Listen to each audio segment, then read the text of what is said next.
I don't see it. Oh, there it goes. All right. This week's talk is called Are You Right? And the purpose of the talk, my point of this talk, is to let you know that every time you think you got to be right, you are laying a burden on yourself and a burden on somebody else, and you have limited your freedom. That there is true freedom in not worrying about being right. I am a very decisive person. The reason I can be so decisive is I actually don't care whether I'm right or not. It doesn't actually matter. You know why? I'll tell you why. We are all in the same river. We are all going in the same direction. That direction is called death. That direction is called leaving our bodies. That direction is called transitioning. It gives us a tremendous amount of freedom and excitement to create whatever we want on the journey on the way. But for those who get at the crossroads of a decision and they get paralyzed and can't move forward and don't know what to do, they are holding a burden that they don't have to. Because all tributaries, all roads lead back to the same place. So your decision doesn't have to be right. It just has to be moving you somewhere, because it is very clear in the world of physics that a static rock is much harder to get started than a moving rock is to change direction. And so you don't want to get stuck in trying to be right or thinking it's okay when what you want is to simply move forward. I was at the CSL conference this past week, and our former spiritual leader, Dr. Ken Gordon, told this great story. It was about being in a canoe with his brother. And they were here, and they needed to get all the way down here. This is where they were camping, and there was no place in between the camp. And they started out in the canoe. It was a beautiful, beautiful day. And they got about halfway down when they saw a storm coming at them. And on either side at that point in the river, they were sheer cliffs. There was no place to pull over and port for the storm. So the brother said, let's turn around and go back. But Ken decided that if he tried to turn around the boat, it would get knocked over by the waves and they would sink. So the only way to handle this, in his opinion at that moment, was to go forward into the storm. And he tells this great story about moving forward in this storm and about the waves coming up over the front and his brother whining about turning around, but him knowing that what they had to do was just get through to that, make it to that shore. And they pumped and they paddled right into the storm that was coming up over. They kept paddling into the storm until finally they made it. And they were haggard and worn out. And when they got close, the waves were larger going to the beach, and they had to fight like crazy to get over these waves. Well, it turned out that there was a teacher's retreat happening with over 50 teachers standing on the beach. And they came out, and they actually picked the boat out of the water and carried them in the rest of the way. Now, that is an incredibly Iliad or Odyssey heroic type story. And here's the thing about that. The average canoe is symmetrical. You don't have to turn it around. You just got to get up and turn yourself around. They could have easily gone the other way.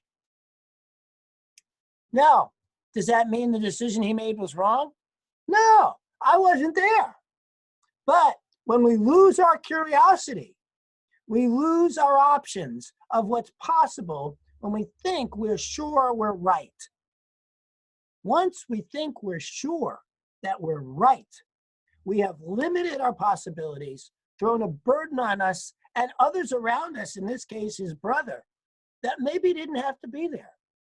Now, maybe it did. Maybe he was right. Maybe that was the only way to do it. I don't know. I wasn't there. This is what I know, is that we always have more options. That curiosity is the key. The more we are sure we're right, the less curious we are as to what other possibilities may exist. Now, when a quick decision is called for, make the decision. It doesn't matter, right or wrong. It'll get you going and lead you someplace. Don't allow yourself to get stuck.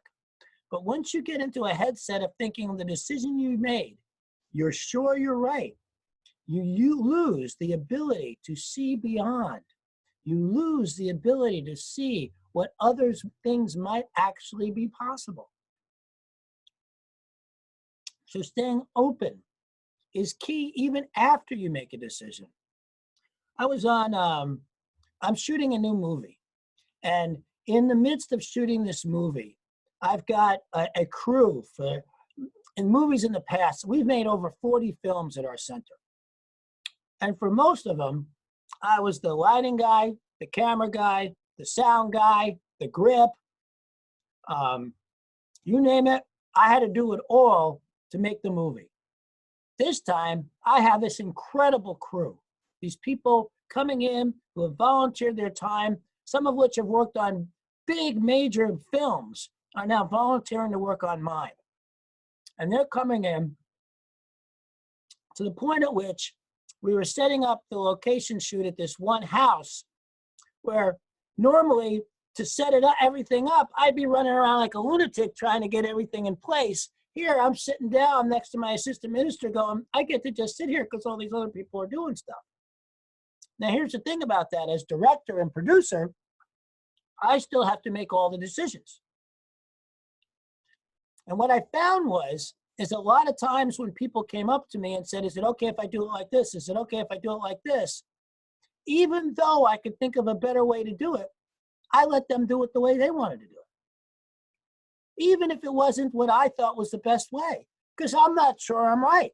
I don't even care whether I'm right. You know what I cared about? I didn't have to do everything. I got to just sit there and watch them do it. That was great. And that's what you get when you allow others the freedom. You give yourself the freedom.